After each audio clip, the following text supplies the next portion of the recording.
It is a great honor and a privilege to introduce Paula Weber. Your maiden name was Fogel.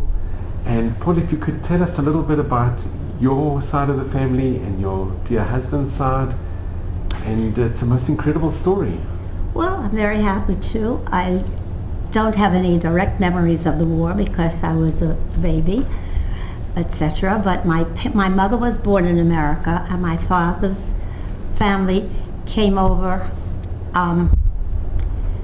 beginning of the century. Actually, my grandfather was orphaned, and he was raised by Rav Tzaddik Cohen. And Rav Tzaddik Cohen told everybody they couldn't come to America because it was a tray from Medina. He told my grandfather, my Zayda, to come and to keep everybody from. And so he did. He lived on the Lower East Side, and my greatest joy was to go and be with my Zayda, because he always had good stories. And since I was the first of the granddaughters to learn, because before that there were no real yeshivas for girls, I was in the first class of Bet Yaakov, and so I used to go over. I used to test him on Rashi. I didn't realize that everybody learned that, and things like that. I had a wonderful childhood. I have 3 sisters. Unfortunately, only one exists today, and she made Aliyah also. And we had a wonderful family. You know, I did a lot of studying in school, a lot. I loved school. So after high school, I went to Stern College, and after that, I got some other degrees also, thank God. I always liked going to school, so we just kept going on and on and on and on. What would you like to ask me? Okay. What year were you born, if you don't mind me asking? I do. Was it before the war? I was born at the very end of 40, so the war had started already, but that's why I didn't, I was a baby. I used to remember being on the floor when my mother wrapped bandages.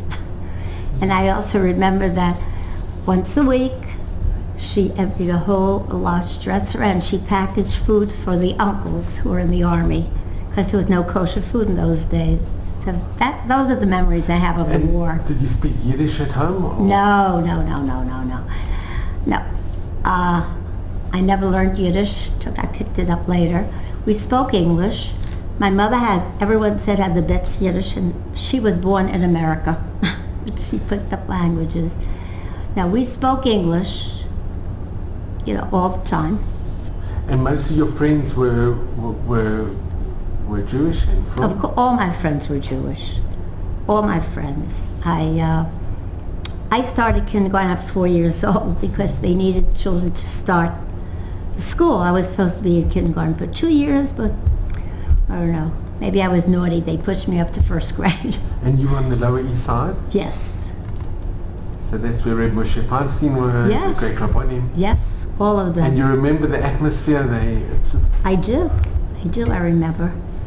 There were lots of different types of people, but I tell you, I have wonderful memories of my Zayda. He always did fun things. We would go to a hotel every summer in Parksville, New York, which was like a family-type hotel. And then when the thruway came through, they closed it down. But I remember that on Shabbat, every Rebbe came for Shabbat. It was called wine ribs. And they didn't care how anybody was dressed. People dressed. Be comfortable. Life changed a lot later on. But I remember my Zayda would come and he'd say, come. He'd take me to Camp Yeshiva in Swan Lake, where the boys were waiting for him. He got out of the car and they danced around singing his Nigunim. I felt like the Queen of England. It was lots of fun for me. He did a lot of fun things. When my mother went to a hotel in Lakewood, which was very popular at that time, in the winter the wives went. And since I was 3 or 4, I was allowed to go along. And I don't know if you're aware of it, there's a very big lake. That's why it's called Lakewood. Mm-hmm. And my Zayda came up for the day, and he said to the man who rides it, "Aros, out." And he drove us around the lake. That's the kind of person he was. He was just wonderful. And did he used to teach? No, I don't know what he did. Oh, he had a lumber yard, actually. He didn't work in it, but... But he was very learned? Oh, yes, he was very learned. He was very involved in the yeshiva called Shlomo Kluger. on the Lower East Side. Yeah, he had all these Rebbe friends. You know, we used to joke around. They used to go up to Saratoga to take the baths together, all of them. That's just, to me, it was all very natural. It was part of my life. And Paula, you mentioned that you were on the merry-go-round when you heard people were crying. If you could relate that, because it's so Oh, important. sure. You know, when you're about 3-4 years old, they used to bring, trucks used to come around with rides. Either they had the whip or the merry-go-round, and that was the highlight of the day. So I had just gotten off the merry-go-round, and everybody on the street was crying. I ran up to my apartment. Mommy, Mommy, what's going on? And she was crying also. President Roosevelt just passed away. And I said, so what? But everybody else, everybody really, they loved him so. They don't realize what part he did not play in saving the Jews. They really didn't know. You know, we have so much more information these days about everything that goes on. That's the way it was. Because even the New York Times, which was Jewish-owned, they refused to report on what was going on in Europe.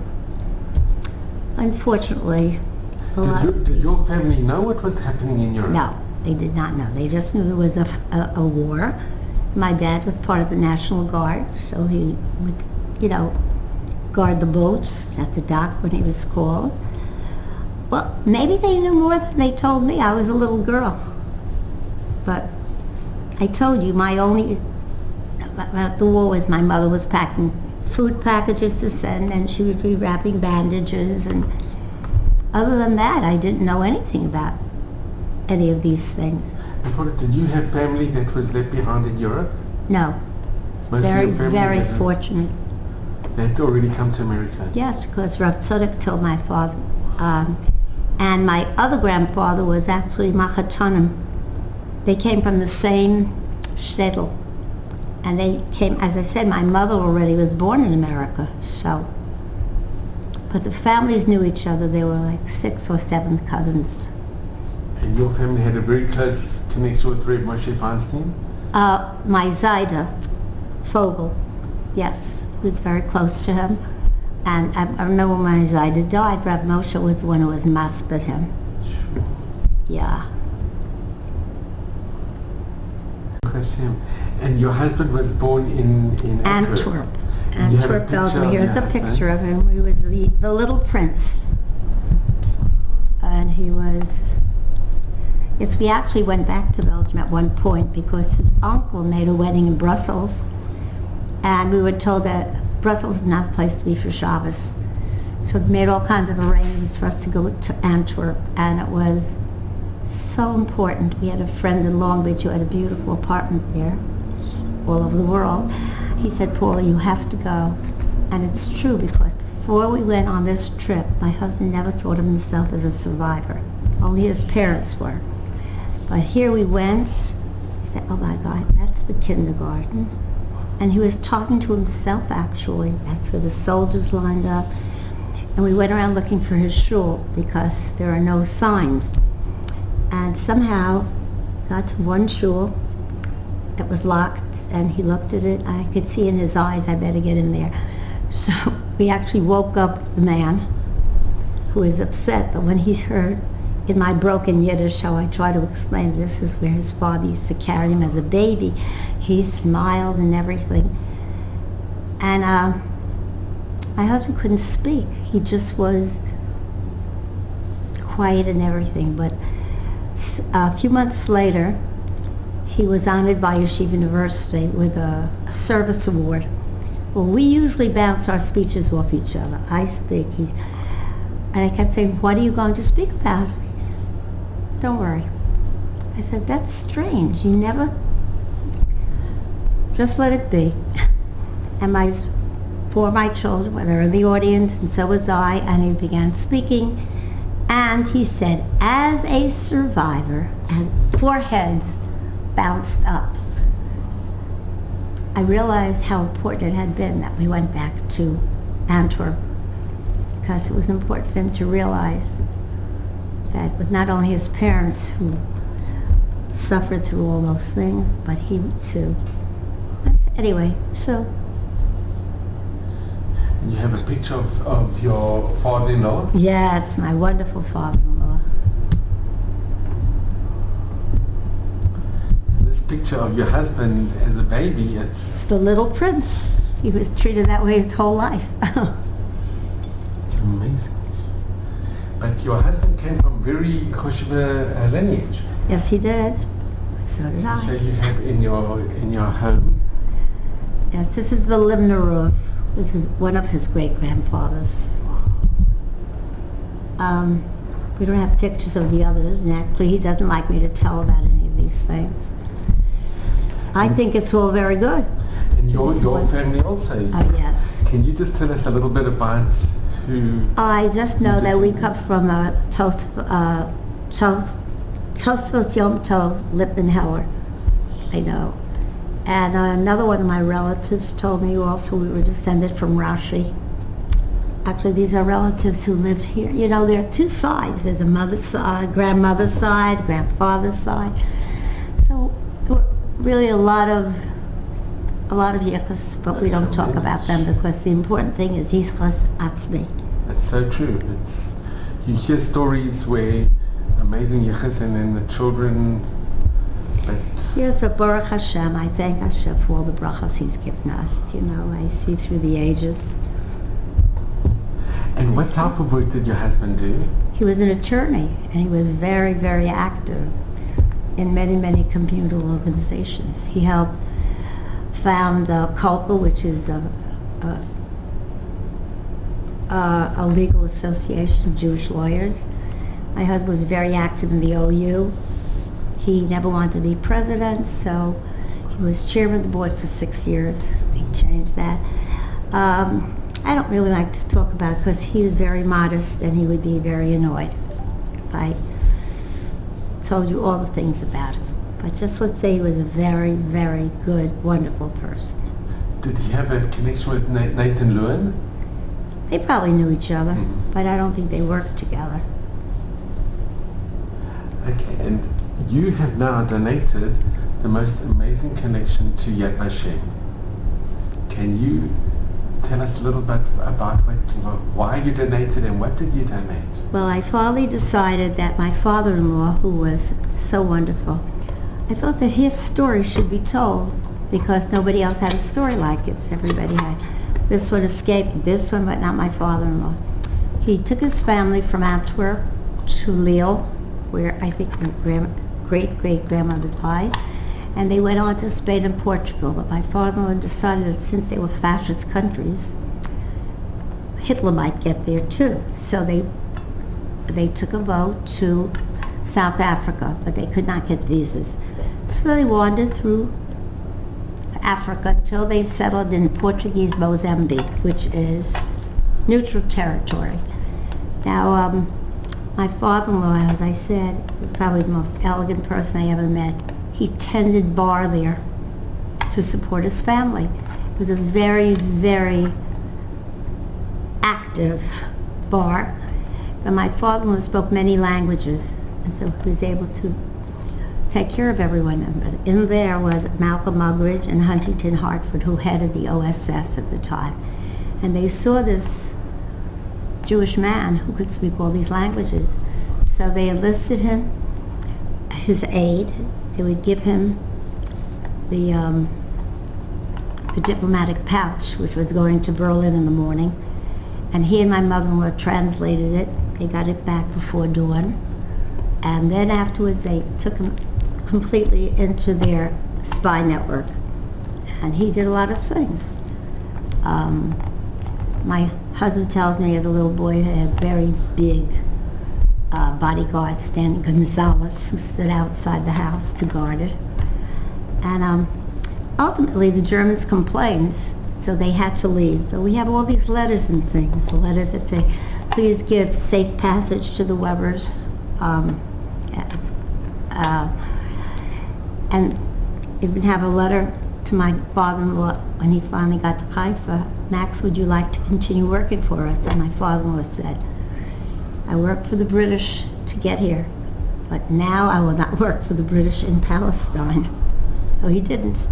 And ultimately, when the war was over, they were brought to America by the CIA. The OSS became the CIA later. And that's it. Of course, my father-in-law is well connected with them because when my husband was studying here for smicha, the Gulf War broke out.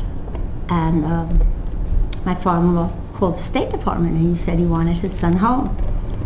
Well, they took my husband to the embassy in a big black limo and they said, Martha Weber, your father wants you to come home. And he said, please tell my father that I am not coming home. And he stayed here and studied. But I had a letter which was from the head of the CIA who said, Dear Max, I'm so sorry I wasn't here to help you bring your son home, but I know that he was brought home safely by someone else. Regards. Anyway, what could I say? That's the story. My father-in-law was very brave. He was an unusually wonderful man. And they told me stories about him, even of his honesty, his bravery, his courage in America. So I was very pleased and proud to be part of this wonderful family. And thank God we have a wonderful family. So your husband grew up in Lorenzo Marx in Mozambique? No, he was about 8 years old or 9 when they had to leave because the Germans complained. But he yes, he was spent there. a few years there. He was. Was he fluent in Portuguese? Or could he speak By the Portuguese? time I met him, Have you forgotten? yeah, he had forgotten all of this. No, he had to probably needed French, a lot of French.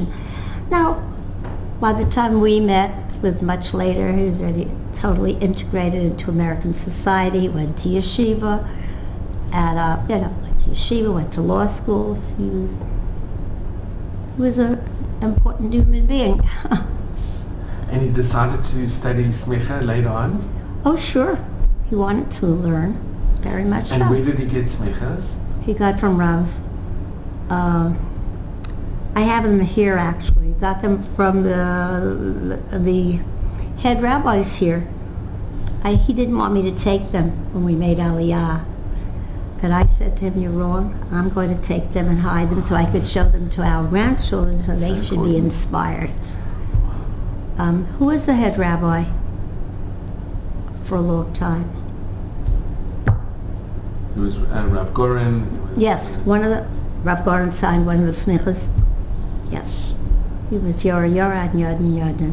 I have them inside. They're both here. Amazing. And did your father-in-law, did he often speak about the time that they spent in Mozambique or? No, they never spoke about any of those things. Everything I had to pick up. I had to ask my husband questions and all kinds. Did your husband remember his time when he was in Mozambique? The only thing I remember there was that he climbed up on the shelf and he saw a gun. And he ran out of the house, but he had nowhere to go, so he had to come back. He was terrified that his father had a gun, but his father was part of the spy network. So, I told you one time my father-in-law told our children at the Seder that on one Pesach, they captured a German and they would take him out of the country and he was very hungry. He said, can I have something to eat? So my father-in-law gave him matzah because that's all he had, and he said to him, choke on it, it's Jewish food.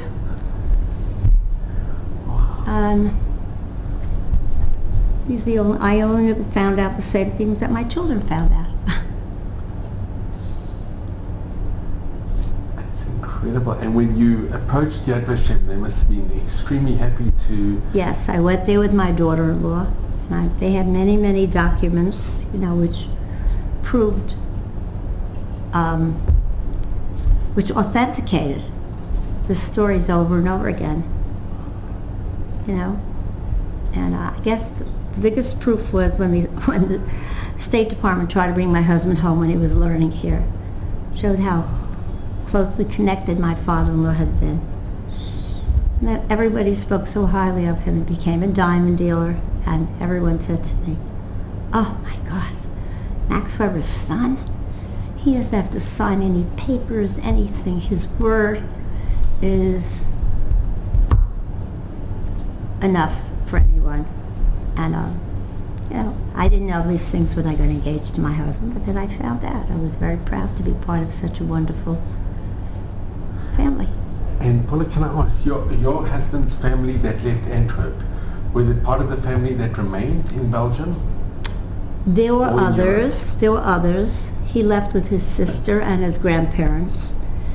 I know when I first married Marcel, we came to Israel and we met his mother's sister who had come here. She lived on a kibbutz. And there are other members of the family that somehow did get out. Many of them could not, but a large number did, thank God. But we're not very close with them. Okay. And I'd like to ask, because you lived through the most incredible times in Jewish history, with the Shoah, the destruction of a third of our people, and then the rebirth of the State of Israel. When your family found out after 45 the horrors and the total devastation and destruction in the Shoah, do you remember that time? Do you remember? I remember when they were listening to the radio to the votes, the United Nations, That was for in Israel to become a state. 47. Yeah. Yes, because I was little, but I still remember they stood there and they were so joyous, so happy. You know, I said, "What is it? What is it?" They said, "Well, Eretz Yisrael is ours now, will be." And it was an exciting thing, but I didn't know very much about what happened in the Second World War until I was much older. They didn't tell us. And at school, they never discussed it, or? Nope. Because it's interesting, because they had the March of the Rabbis. They went to Washington, so there were, but maybe it just didn't filter down the news. It did not filter down because I knew none of these things. I was a little kid. Look, I graduated high school as only 15, so could be that I don't remember any of those things. I hear stories, and two of my uncles met in what do you call the underground? They had underground, the army. Oh, that's. I forgot what you call them. Was this in America? No, this was in Europe during the war. Trenches. They had like trenches. They went. Well, they went to a minion and they met each other. I think they were in Japan actually at the time. These are all the tidbits I picked up because I was too young for them to tell me things really going on. And your children and grandchildren, are they very interested in of course. The subject of the Shoah? Of course, they don't. Of course, we talk about it very often. They're educated the right way. Unfortunately, it took a while until they started to educate, the kids in school, etc., etc.